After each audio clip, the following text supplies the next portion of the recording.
Innovation is important because housing is changing. There is happening a transition from housing to living, and especially social housing is a key point in a city, future city, because without social housing, without good rental housing, the city is not working.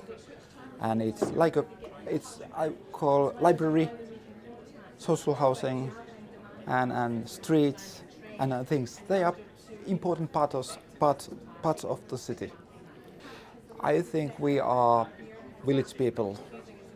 We have been just living a few decades in cities alone, but we finally returned to the village. And I believe that village people is the future type of living, meaning that we share things with our neighbors and with our friends.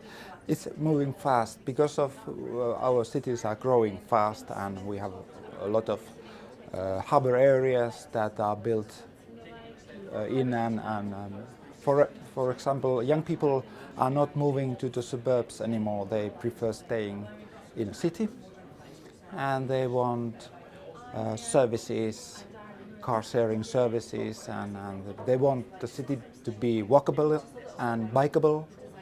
So it's really changing fast today. Is there a lot of social housing in Finland?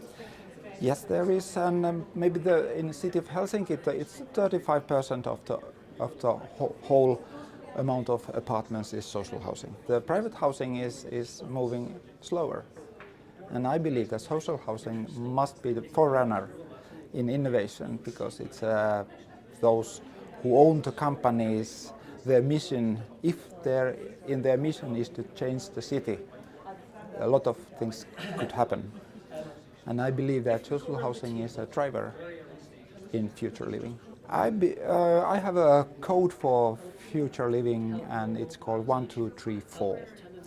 It means that in the future you live alone or together with somebody. The third room is in the block, and the fourth room is in the city. It means that in future we have more common spaces in blocks and neighborhoods. Maybe the apartments are smaller than we used to, but there are a lot of common space in the block. And of course the cities, the restaurants and the libraries and so on. So 1, 2, 3, 4, you live alone together with somebody. The third room is in the block, and the fourth room is in the city.